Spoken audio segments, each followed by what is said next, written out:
Okay, and after a short break, we're back. It may be longer for you, but a few minutes for some more tea and a cookie. I love my cookies.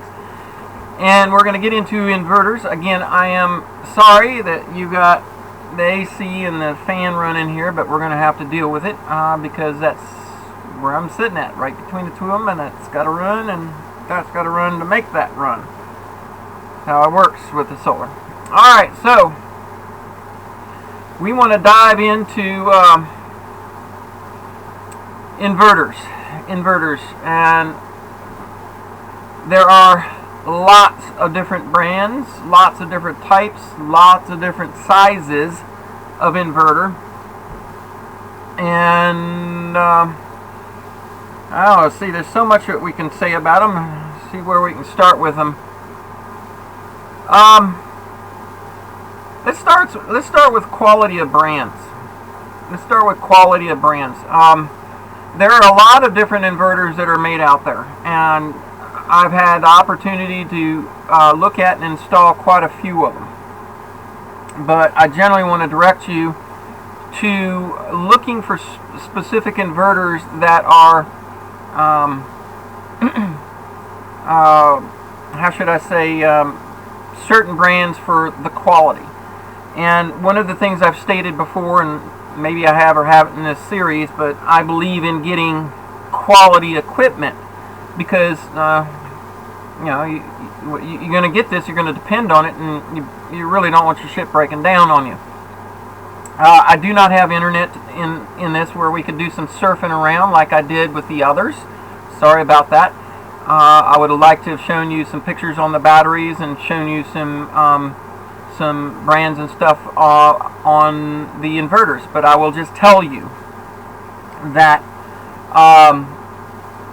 there are several companies that produce high quality equipment out there. Schneider, which is the one that I've got up here, the Schneider produces some very good equipment. Outback, I don't do a whole lot of Outback equipment, but I know they're high quality. Let's see. I've installed, like I said, a lot of different things. Outback, Schneider, Xantrax, which used to be a part of Schneider, but they do mostly RV stuff now.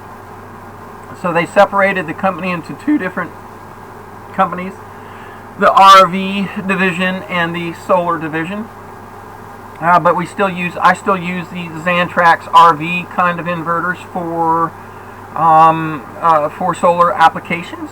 Work really, really well for that. The Xantrax Sinewave 2000, the Xantrax 2000, that's a good inverter. I've used a lot of them. What is the other one?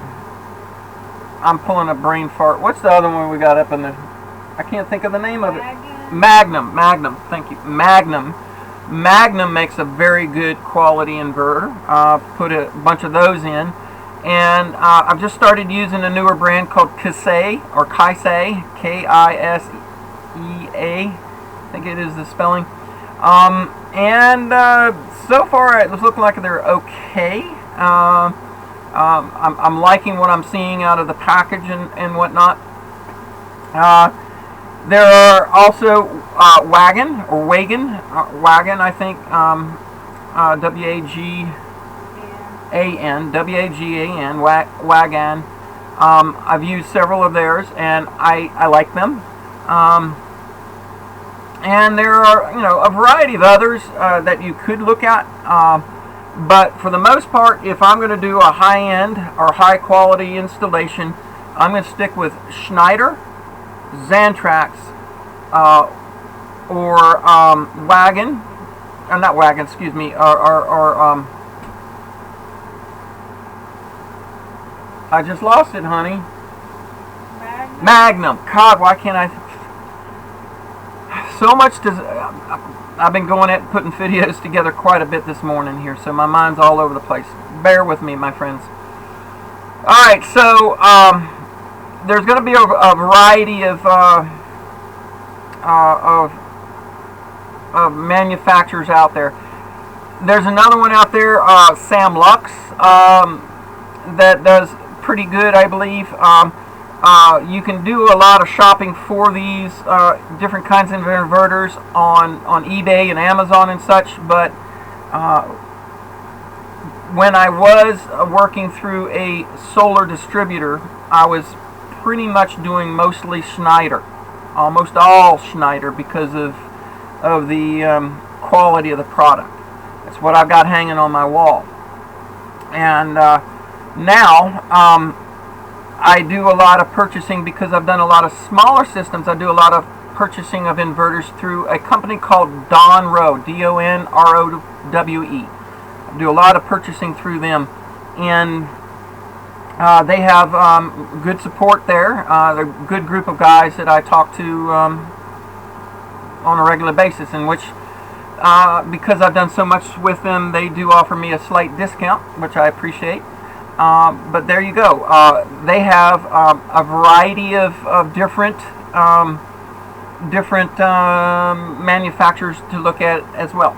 Now, that's the brands, I would say, covered pretty decently. There's others. You have to do your own research on the others.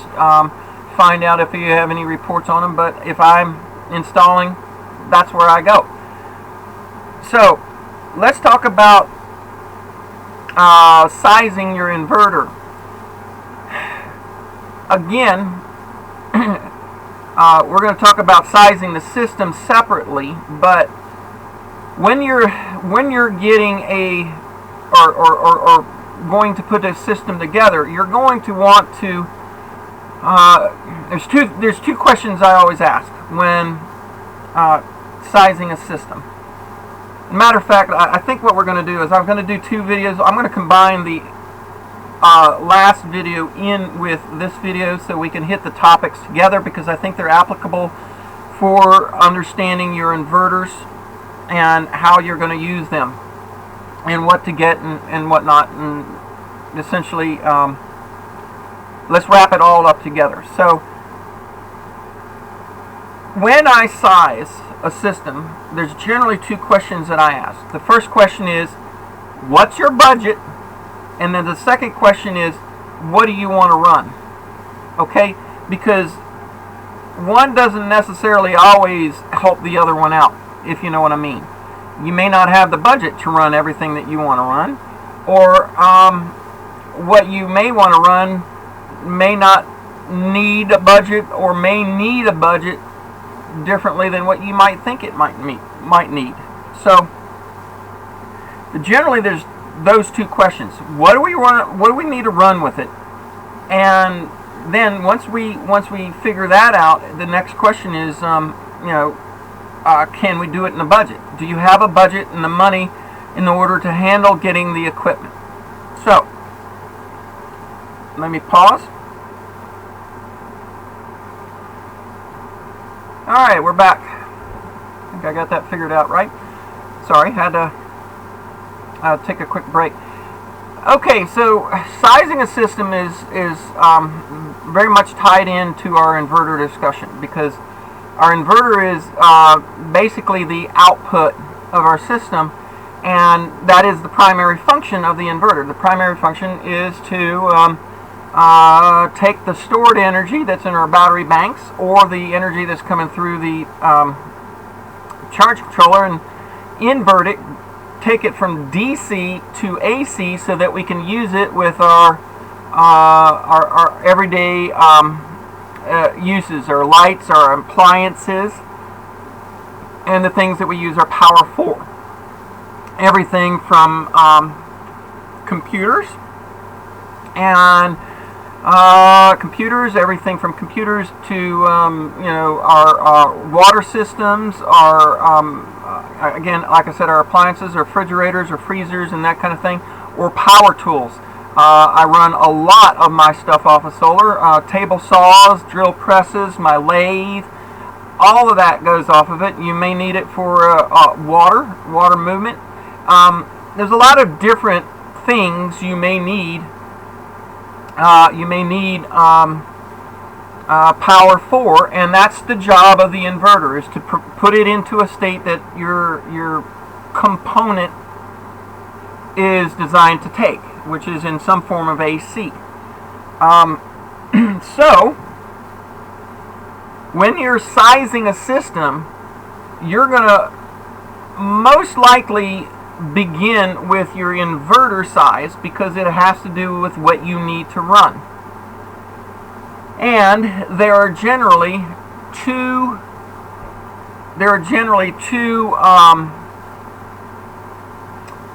paths that we take. Okay? The first path is everything I'm going to do is going to be on 110 volts standard wall outlet, right? Most of our stuff works on that, so most of our systems can be set up for a 110 inverter. That's also what most of your RV inverters are going to be like, because you're not generally going to need 220 for it. However, when you get into your bigger house systems or cabin systems, you have a few things that, and very important things that do need 220, and that one of those is your well pump. And our modern day drilled wells most of them require 220. Not all of them, and you can get away with a 110 if your well isn't that deep and you don't need that much power to lift the water that far. But when you're getting, pardon me, when you're getting a inverter and you're sizing your system, your biggest question is going to be, what is my output usage? And is that 110 or 220? Very critical, because when you go with a 110 inverter, there are a lot of wonderful options for inverters. Again, the Xantrax Sine Wave 2000 is one of my favorites. They're going up in price, but there are others that are competitive to that. But the idea is, what are you looking to run with that? You can, and in most small cabins that I've done, set up a small 12 volt system, system that runs your standard 110 outlets for a fairly inexpensive inverter. Okay, generally $600 and less, and sometimes as low as $200 to $300. You can find some smaller inverters. Most of your household stuff can run just fine on them. Going into some clouds here, so I'm going to kick my AC back. Alright, so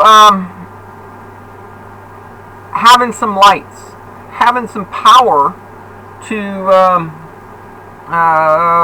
run your computers, having the power to run a refrigerator or a freezer, most of that all is done off of 110. And most of the small cabin systems, most of the emergency backup systems and whatnot, have been for just a simple 110 outlet system, and it works really, really well. You can do that on a fairly decent budget. However, if you're in a situation where you need to run higher demand things like a 220 well pump, and I'm going to stick with that primarily, I would say you're definitely going to be bouncing up to the higher levels of inverter. You're going to go higher in a wattage unit. Generally a 2,000 watt or 3,000 watt inverter is insufficient to start running well pumps. You need to get 4,000, 5,000, 6,000 watt inverters in order to do well pumps. because you have a very, very high demand, which means your battery bank also is going to be going up in its voltage. You want 24 or 48 volts. You don't want to do that off of a 12 volt system.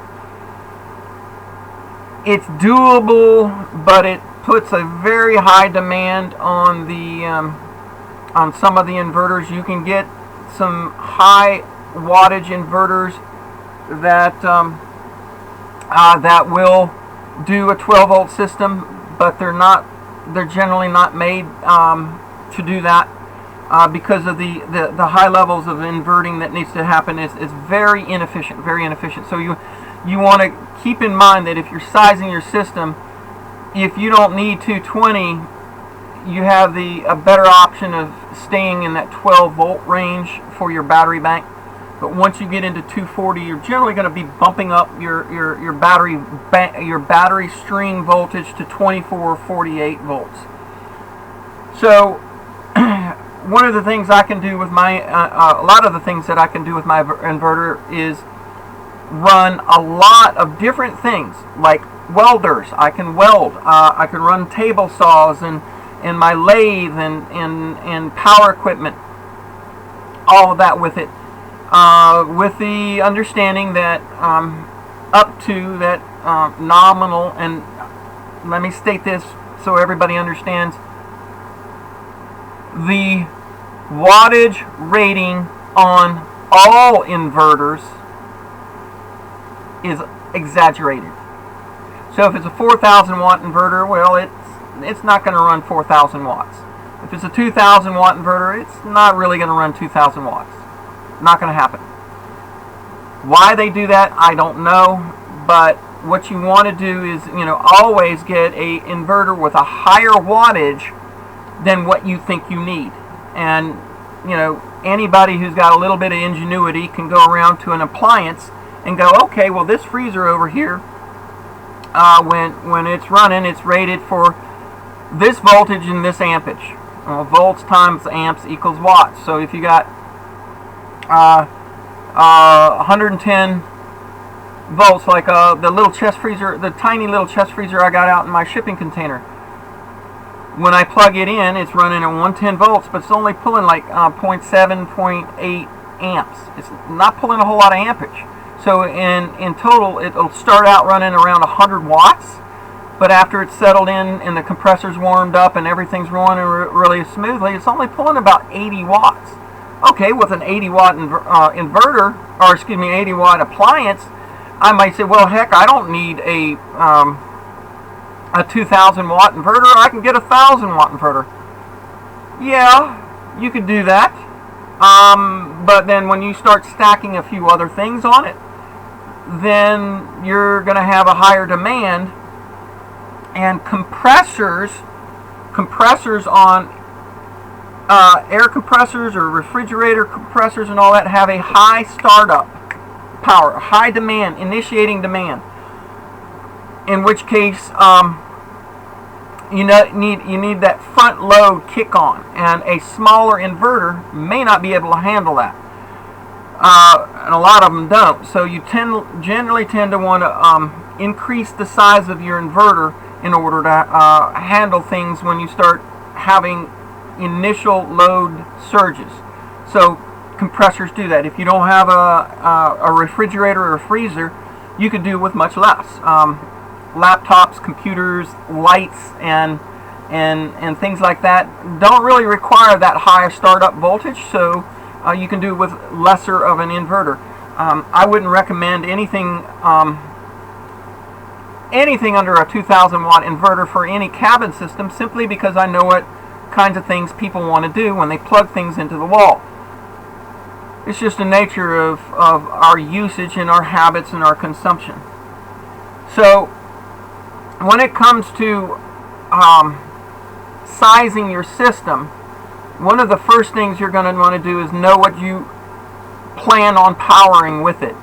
Making sure that you have enough wattage in that inverter to handle a lot of things at once. So like this 4,000 watt inverter that I have, I can run my AC.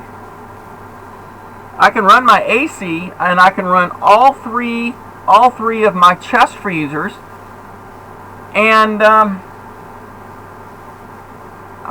handful of other things. Battery chargers for my rechargeable batteries, and I can even get in for a very short period of time, and I've plugged in my air compressor, which my air compressor is an extremely high demand, high load tool, and I've run all of that at once. So when you're sizing your equipment, you want to make sure that you've got a lot of extra wattage available. You need to know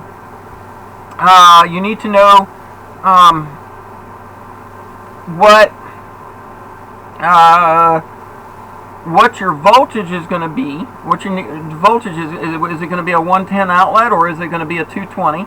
That's going to make a huge thing, because both of those are going to start to define the battery bank size. Whether you're going to need a 12 volt battery bank or a 24 or 48, the size of those. And then it's also going to lead into the sizing of your charge controller. Your charge controller then has to match voltages with your battery bank. And then that leads into wattage in is wattage out. It's the equation. There's always loss through that. So once you start figuring out your output, I'm going to need to run this, and this at the same time. I want to run that, and that. So I need to make sure my array can produce 1.5 times that. Okay, so I'm pulling around 1,000 to 1,100 watts. My array is about 1,700 watts. So the voltage loss in getting the power into my charge controller is accounted for. The voltage loss from my charge controller into the batteries, the voltage loss from the batteries through the inverter, it's all accounted for. And I'm just about balanced out, so that when I've got full uninterrupted sun, I can easily run 1, 2, 3, 4 compressors and a couple of little tiny things on the amount of sun that I'm getting at that moment without it tapping into my batteries, so that I'm essentially using what I'm producing. It's a hard balance to see until you've had the experience to run it, but that's the challenge, because I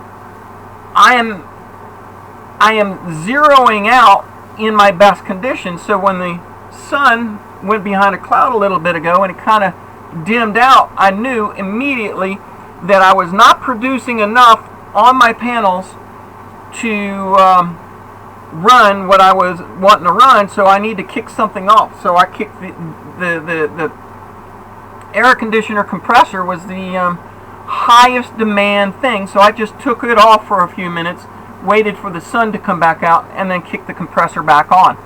That's managing the system, but you better know this when you put your system together, because you can't just put this together and say, I got all the math done, turn everything on, and walk away and say, I don't have to worry about it, because you do. So the weak link in the system is the batteries, and we've talked about how it's the weak link. So if you want your batteries to last, you need to maximize the use of the sun during the day and not overtax your batteries in and out of day or into the evening. It's something else you need to do when you're sizing your battery bank, is how many amp hours or how many strings of batteries do you need for the amount of work that you want to do after dark. Now, T and I, we live within the light. That means when the sun hits our panels, that's when we plug everything in and get to working. We have a dozen GC batteries, or 3 strings of 4. There are 12 of them, 3 strings of 4 in the battery bank, and that's, was it roughly close to 700 amp hours, something like that. 220, 230 amp hours per battery. So that's leaving us almost 700 amp hours. So that's a lot of amp hours. But again, the life of the batteries is the number of deep cycles. So I could leave this thing plugged in and out of the sun, it would run. But the problem you also face is The minute you start pulling on your batteries and leaving the AC going, what will happen is you start pulling, you'll start depleting the batteries. At that point in time, because I am maxing the usage of the sun, at no point in time when the sun comes out of the cloud will I have enough power to start charging my batteries, because every bit that's coming from the solar panels is being maxed out. So get that really clear in how you manage and run your systems. That's why we cut it off. Because if I don't and the sun comes back out, well, I'm going to continue to use exactly what the sun is giving me. I'm dimming out again here. Hold on. I'm maxing out exactly what the sun is giving me, and I've now dipped into my bank, my battery bank, and I'm starting to spend that money, and I haven't refilled it. So in order to refill it, I've got to shut it off and stop using it and allow the sun to put the electrons back into my batteries and rechemicalize the whole process to get that going. So, pause. Okay, unpause. Alright, so let's review. There are two main questions you ask. What do I have to power, and what is my budget? Okay? Answering those two questions determines how you're starting to size your system. Are you going to go with a 110 volt system, or are you going to go with a 220 volt system? There is a significant difference in the pricing of these inverters. 110 volt systems, you can get a wide variety of a lot of really good quality manufacturers, from 150 to up to $600 or $700. But once you cross that threshold into 220, you're making a significant jump, and generally you're going to go up another grand to starting at around $1,650, $1,700 for an inverter, and up from there, starting with your 4,000 watt 24 volt systems. It also determines your voltage of your battery bank based on that. With a 110 system, you can do pretty good off a 12 volt system. You can also do 24 volt systems that do 110, but they tend to kind of match because of the voltage inversion or conversion that needs to happen going back and forth between DC and AC. So let's see.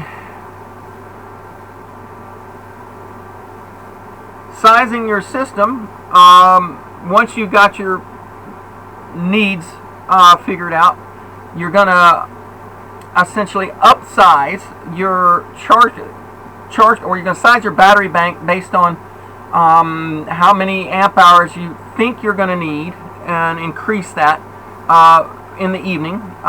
Habit has a lot to do with your maintaining that. I always recommend that you develop habits of doing less at night and doing it all during the day when you're have full sun on the panels. The other sizing that you're going to be focusing on is your battery bank is being sized based on evening amp hours at that voltage, and it's all conversion math. Volts, which is a 24 volt system based on amps, gives you your wattage that you're pulling out per hour, kind of thing.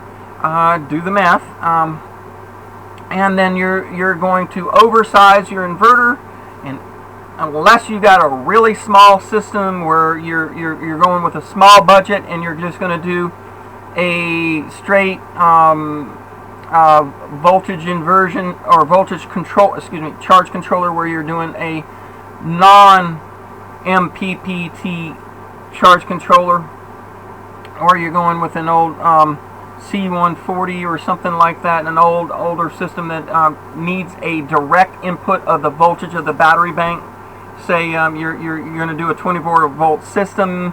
That means your input is 24 or 30 volts, a 24 volt nominal up to 30 volts on the panels, that kind of thing. But it's best to oversize that if you ever can. It just makes it so much easier to do an MPPT charge controller, because you can put in a whole lot different variety of arrays. You can mix match panels, and you can do a whole lot of different things if you have that flexibility to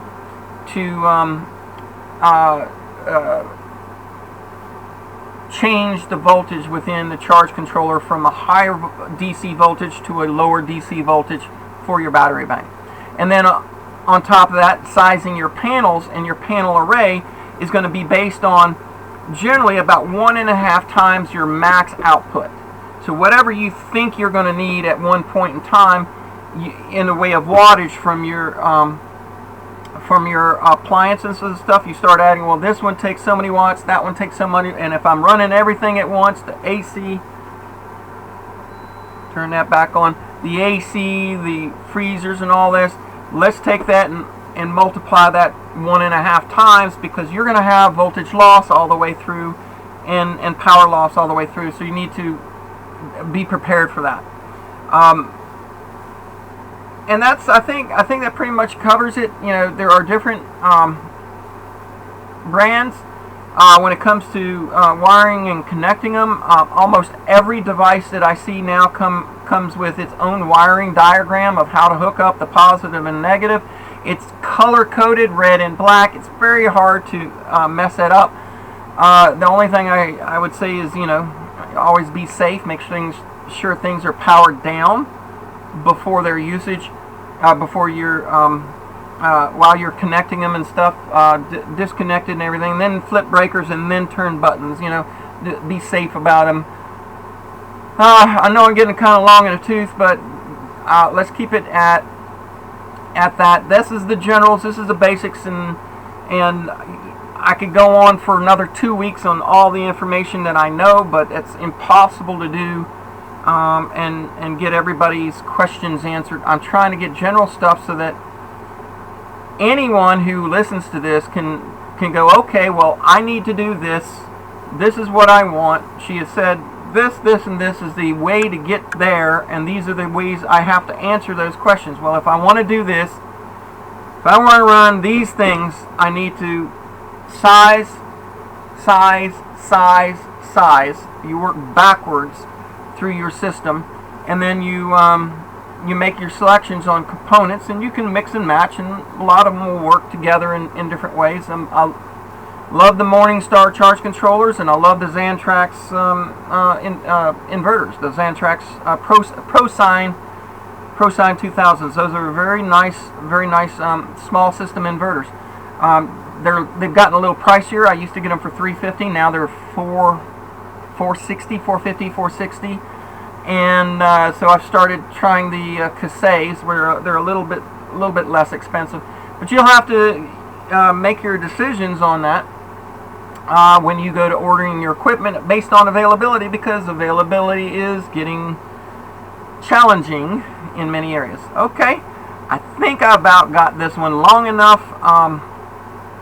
I may do other videos in the future on some solar, but hopefully the ones I've done, the 10 or so of them that I've done, is enough that you can feel comfortable going, okay, this is what I need to do. Let me do this, and this. Making sure that you either can make your own components when it comes to the wiring, making sure or you're buying the proper wire size. Making sure you feel comfortable about connecting them. It's not that hard if you keep up the positive and negative aspect, that it has to go in that correct path. It's not like AC where you can just flip-flop wires. You have to have the positive go to the positive. And most of our components are heavily labeled, so it's hard to F it up. So, like I say, my new saying is, it's not that hard, but you do have to have some basic comprehension of what you need to put together, because unfortunately, the biggest problem I've seen in the solar world is people who are do-it-yourselfers way underestimate what they need in a system and underbuy underbuy the products that they need. It's always going to be better to upsize it whenever you can. Always, because in the end, it's always better to have more than you need anyway. So, on that note, this should be a good one. I hope you've enjoyed. Again, make sure you get everything downloaded if you want it downloaded. Use Clip Grab, and there's some other freeware that you can use to grab your videos off of YouTube. Clip Grab. If not, let them play in another window and record it, using OBS or something, and then you can make your own videos. I'm going to give everybody 24, 72 hours to get a good look at them, and then I'm going to take them all down because I've got my reasons, and I'm not going to get into it all. Y'all take care, be blessed, thank you so much, and hopefully this is helpful in getting your off-grid systems in order and situated. Okay, y'all take care, bye-bye.